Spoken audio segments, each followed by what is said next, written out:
Tout d'abord, reconnaître votre anxiété.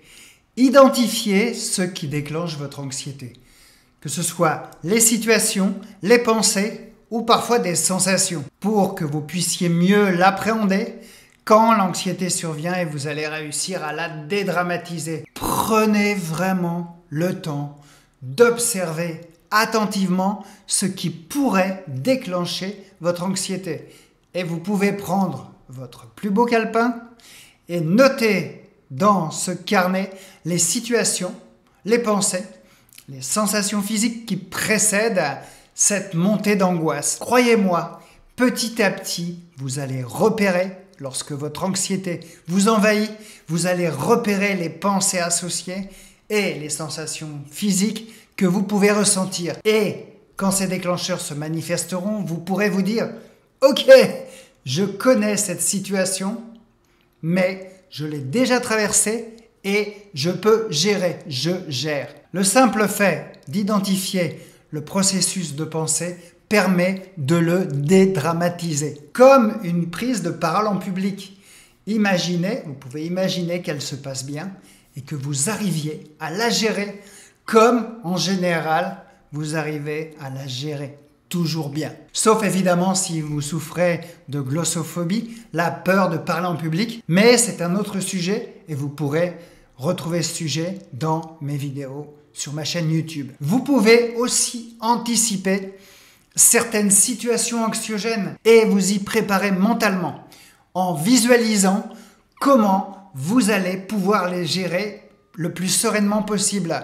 Cette répétition mentale positive modifie votre perception de l'événement. Gardez à l'esprit que les sensations physiques désagréables, comme votre cœur qui bat trop vite, les bouffées de chaleur, les tremblements, ne sont pas dangereux, même si toutes ces sensations sont impressionnantes.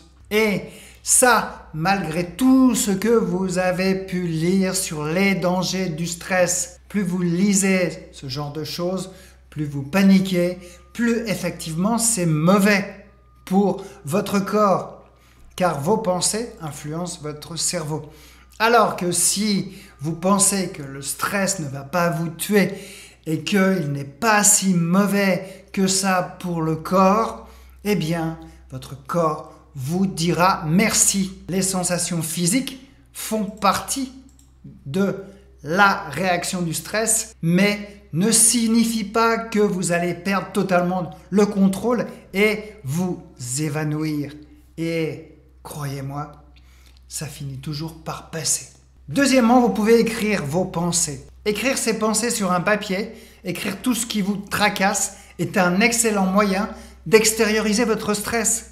Chaque jour, ainsi, prenez quelques minutes pour écrire librement vos pensées, vos émotions. Et ça, sans filtre, ni autocensure. Ce n'est pas la dictée de Bernard Pivot.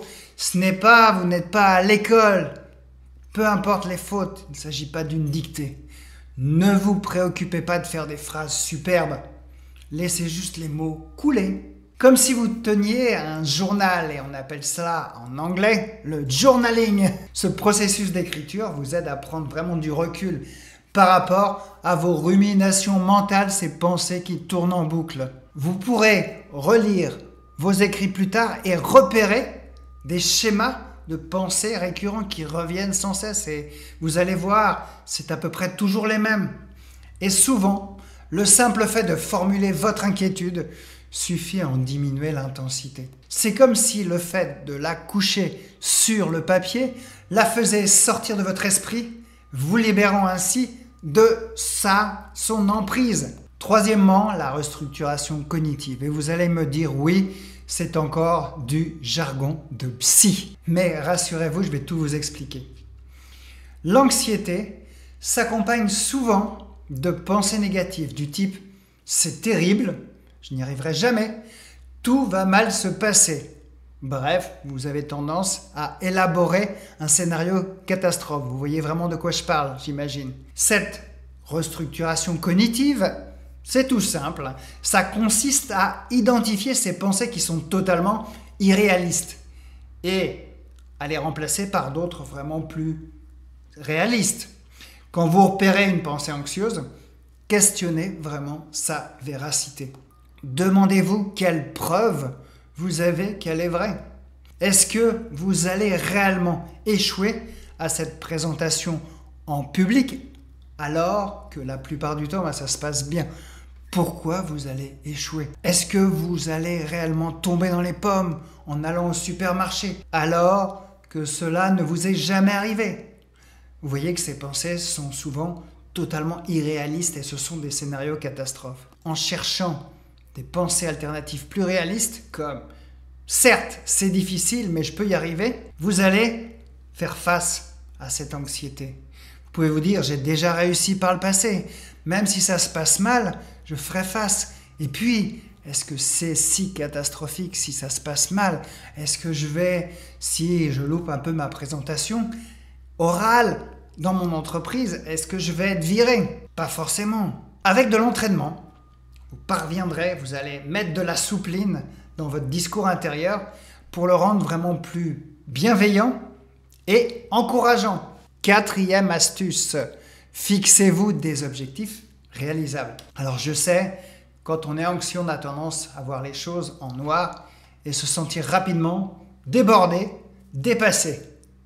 Attention, ce que je vous propose, c'est pas de voir la vie en rose, car la vie est pas si rose que ça. Elle est parfois énormément cruelle et on peut tous le voir.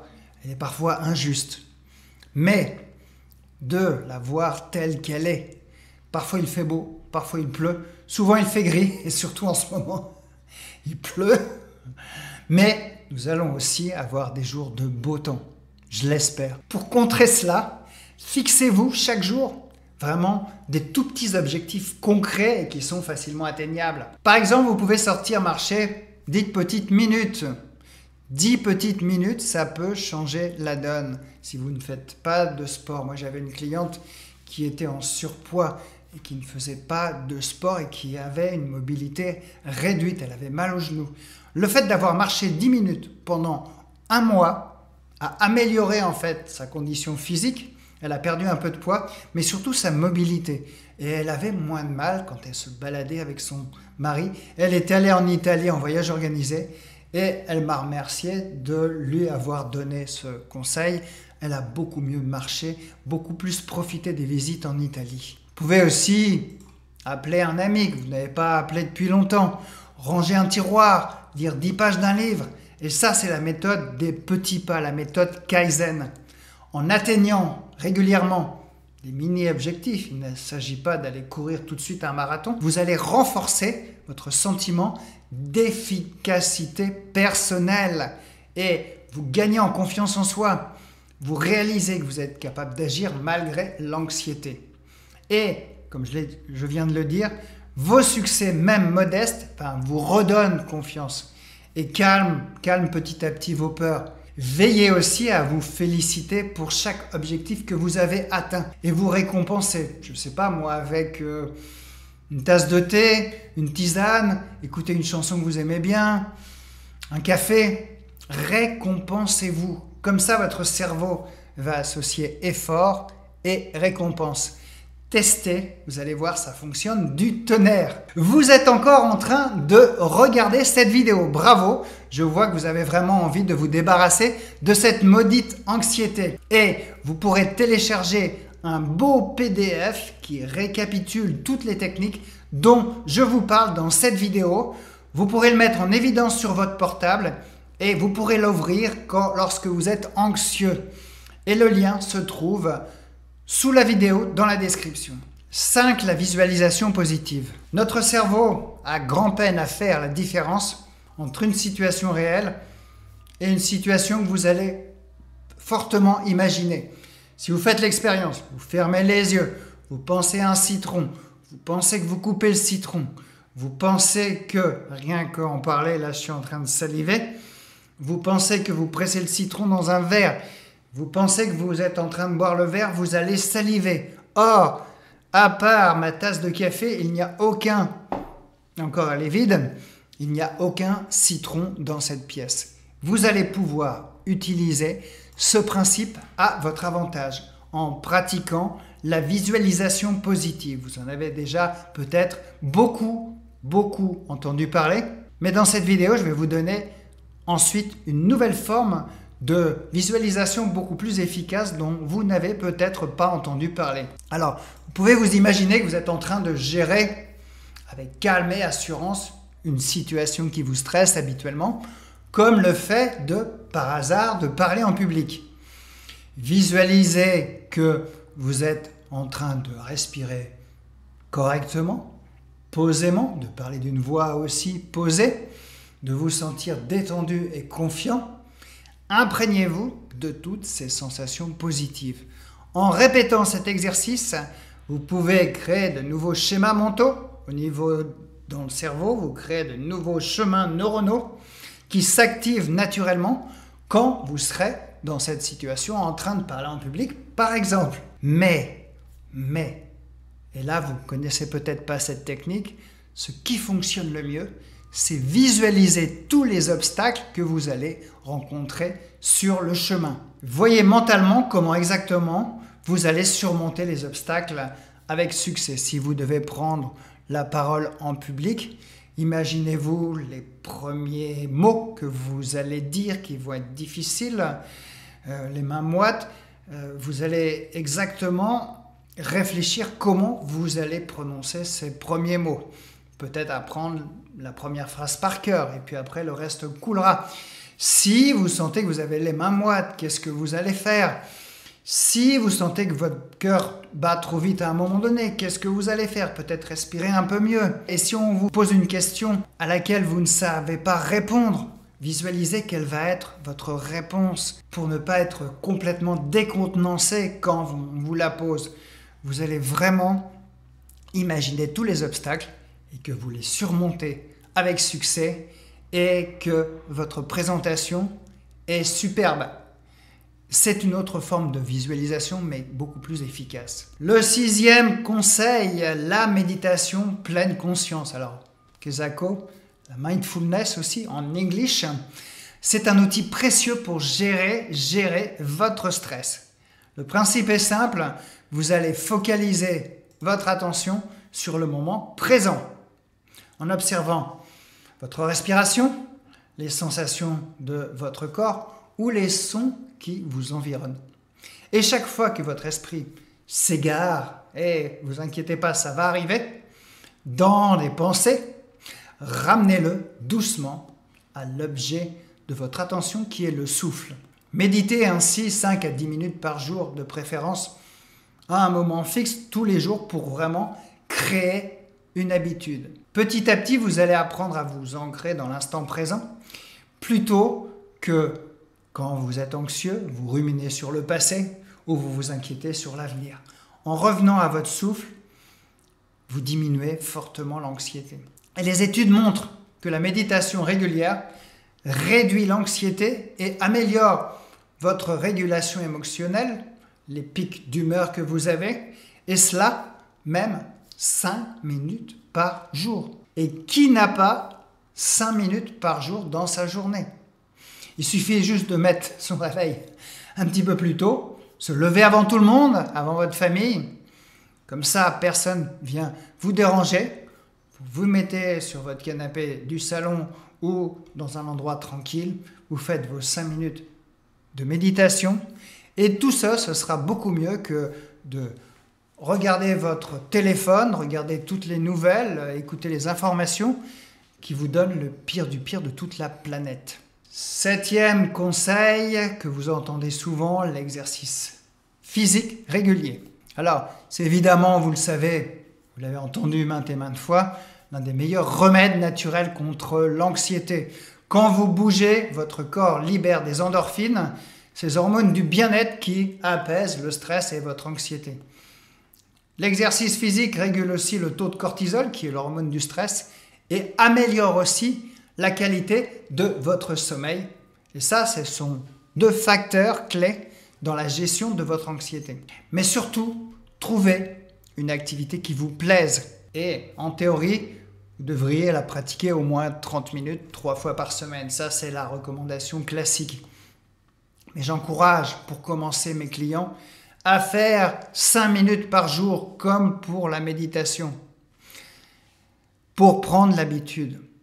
Vous allez ainsi prendre l'habitude comme celle de vous brosser les dents, vous ne réfléchissez plus, vous vous levez le matin, vous faites peut-être vos 5 minutes de méditation, 5 minutes de marche, comme vous voulez, vous créez votre rituel. Et commencez vraiment tout doucement, vous augmenterez l'intensité après, pas de stress surtout. Alors ça peut être de la marche, rapide, ça peut être du vélo, la natation, la danse, le yoga, le pilate, tout ce que vous voudrez. Moi, j'aime bien faire du sport en salle, même si je fais du sport aussi de mon côté. Je vais courir, je vais marcher, faire du vélo. Mais le sport en salle, les sports collectifs, vous incitent vraiment à y aller parce que quand vous n'y allez pas une fois, les autres vous demandent ce que vous faites, pourquoi vous n'y allez pas. Et vous avez un coach et vous êtes incité avec les autres à passer à l'action. Mais l'essentiel, vous n'êtes pas obligé d'aller dans une salle de sport, l'essentiel, c'est que vous y preniez du plaisir pour que vous puissiez, la notion de plaisir est très très forte dans les habitudes, pour maintenir cette habitude sur le long terme. 8e technique, c'est l'acceptation. Alors, vous en avez peut-être entendu parler dans mes vidéos, paradoxalement, plus on lutte contre l'anxiété, plus elle s'intensifie. L'approche alternative va consister à accueillir pleinement l'anxiété, sans chercher tout de suite à la faire taire.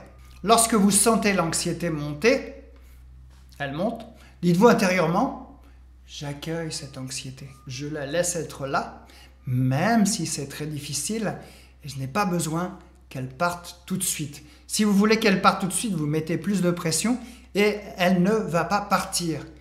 Vous pouvez aussi, autre technique, un petit peu plus difficile, mais pourquoi pas, visualisez vos pensées anxieuses comme des nuages dans le ciel.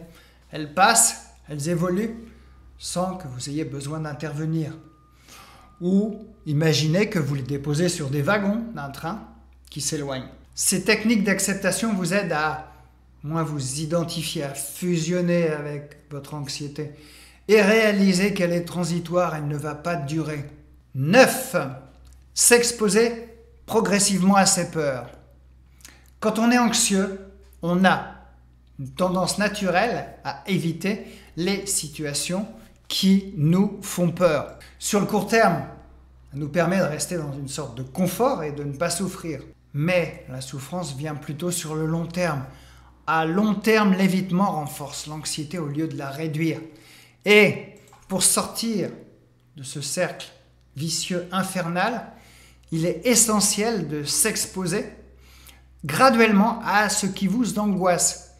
Commencez d'abord par une situation anxiogène que vous voulez travailler.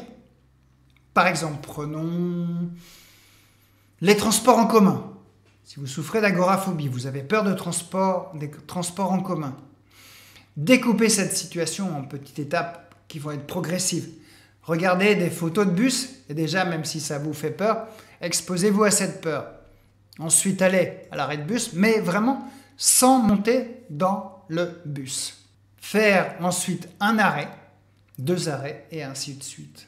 Et vous allez vous entraîner petit à petit à aller dans chaque étape, en commençant par la moins difficile bien sûr, et en allant jusqu'à la plus difficile, jusqu'à atteindre votre objectif. Vous pouvez utiliser des techniques de relaxation pour vous aider à faire ça. L'idéal serait de rester dans une situation jusqu'à ce que votre anxiété diminue pour habituer votre cerveau et qu'il débranche le message d'alerte. Vous passez à l'étape suivante quand vous êtes prêt. Et encore une fois, félicitez-vous pour chaque victoire. Faites-vous plaisir après chaque exposition.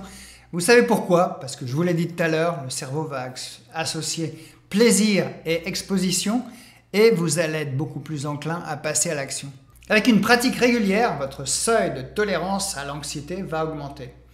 Et votre anxiété va tomber en chute libre, elle va diminuer considérablement. Vous allez vraiment réaliser que vous êtes capable de faire face et que vos peurs sont surmontables petit à petit. Et ça, c'est une technique très utilisée en thérapie comportementale et cognitive et qui a eu beaucoup de résultats avec mes clients. Hélas, au grand hélas, cette technique est encore trop peu connue en France, trop peu utilisée par les thérapeutes alors qu'elle est efficace et qu'elle est utilisée en première intention dans les pays anglo-saxons. Dixièmement, établir des connexions avec les autres. L'anxiété, vous l'avez peut-être constaté, a tendance à vous isoler. Or, soutien social, vos amis, c'est un puissant facteur de protection contre l'anxiété et le stress. N'hésitez pas à vous confier à une personne de confiance. Amis, que ce soit amis, famille, thérapeute, eh bien, mettre des mots sur ce que vous ressentez. Être écouté avec bienveillance, sans jugement. Trouver quelqu'un qui vous écoute sans vous juger.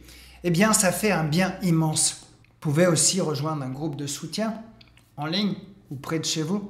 Mais attention de ne pas passer trop de temps sur les réseaux sociaux à écouter des personnes en fait qui souffrent du même mal que vous pendant des années mais qui n'ont fait aucune thérapie et qui ne souhaitent pas en faire ou qui n'ont pas tout simplement trouvé la bonne thérapie. Échanger avec des personnes qui traversent les mêmes difficultés apporte vraiment un réconfort et peut-être parfois des conseils précieux. Vous réalisez ainsi que vous n'êtes pas seul et que d'autres parviennent à mieux vivre avec leur anxiété que vous. Et ça, c'est rassurant, c'est motivant. Vous pouvez vous identifier à elle, vous dire « je vais m'en sortir ». Onzièmement, alors j'ai plus assez de doigts pour le faire, mais je vais faire ça. Onzièmement, routine de sommeil. Le manque de sommeil exacerbe considérablement l'anxiété. Veuillez donc avoir, et ça on vous l'a dit, répété, une bonne hygiène de sommeil. Couchez-vous et levez-vous à la même heure, à heure fixe, même le week-end. Bon, sauf exception, on a vu quand même qu'il ne fallait pas se couper des autres. Donc si vous faites la fête de temps en temps, c'est sympa aussi. Mais voilà, essayez d'avoir des horaires de coucher et de lever régulières.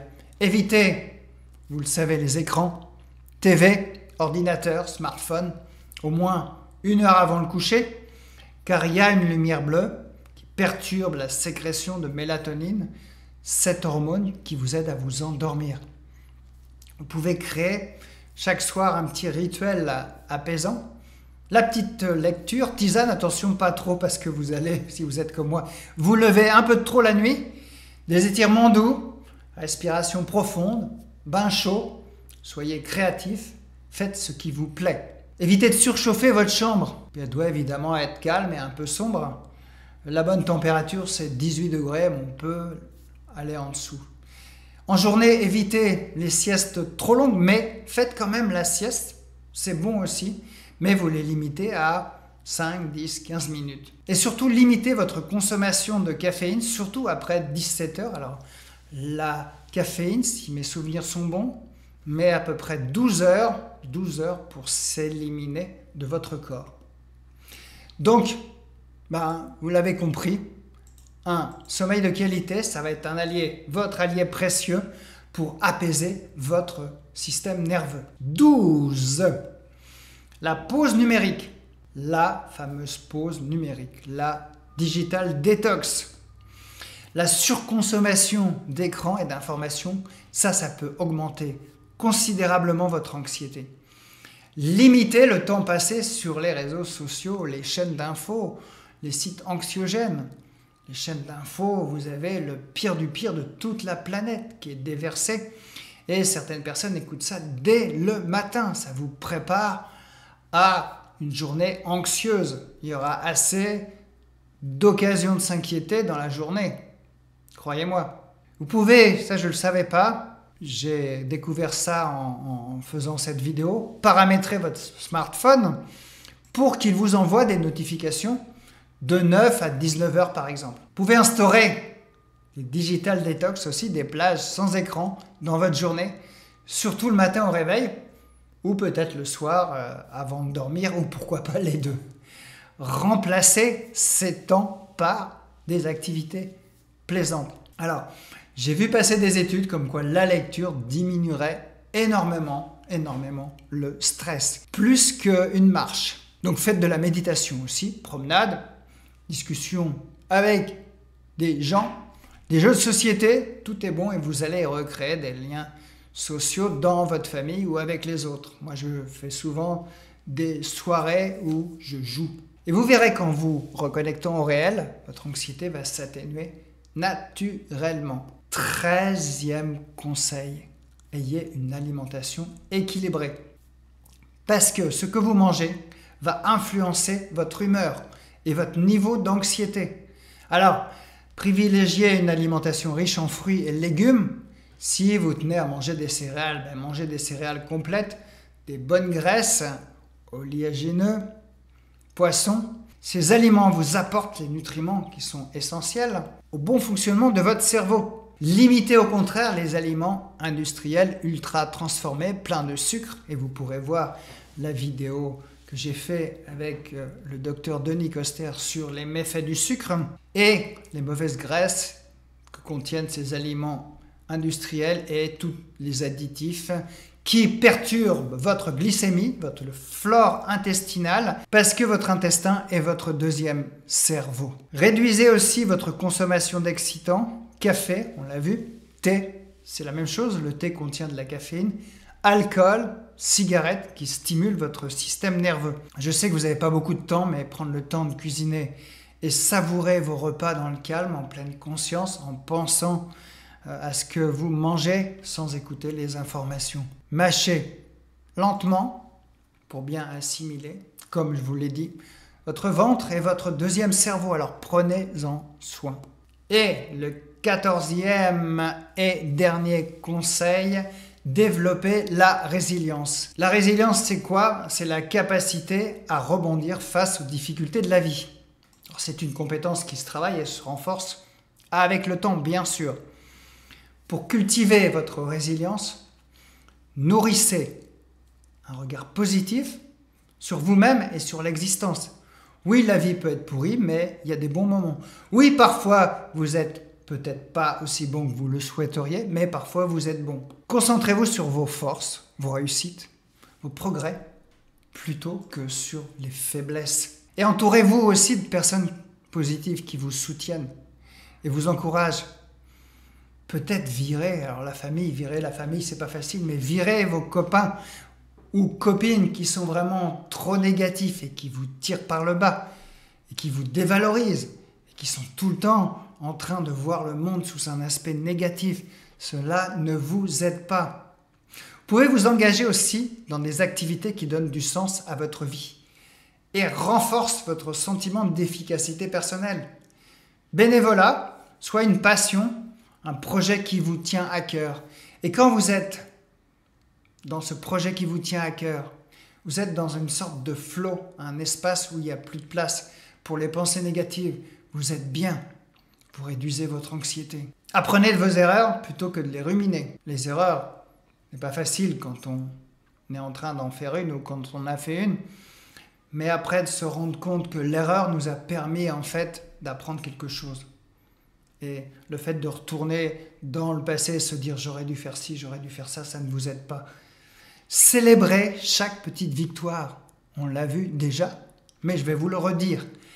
Cultivez la gratitude au quotidien en appréciant tout ce que vous avez plutôt que de vous focaliser sur ce qui vous manque. Et si vous êtes comme moi, un jour vous avez manqué d'eau chaude parce que votre chauffe-eau était en panne, eh bien, appréciez. Là, vous appréciez vraiment l'eau chaude, en fait. Ce qui vous fait dire, c'est qu'il y a des pays où ils se douchent à l'eau froide, mais nous, on a le luxe d'avoir de l'eau chaude et on ne s'en rend pas compte. Donc, apprécions tout ce qu'on a déjà. Et vous pouvez tenir un journal de gratitude, ça c'est super. C'est un excellent exercice. Chaque soir, vous notez 3 choses positives qui vous sont arrivées dans la journée. Même toutes simples, vous verrez, ça change la vie. Vous pouvez aussi, le soir, partager avec votre compagne, vos compagnons, vos enfants, les 3 choses positives qui vous sont arrivées, au lieu de déballer tous les aspects négatifs de votre journée. Et vous allez voir, les repas se passent mieux, il y a plus de choses à dire et c'est moins anxiogène.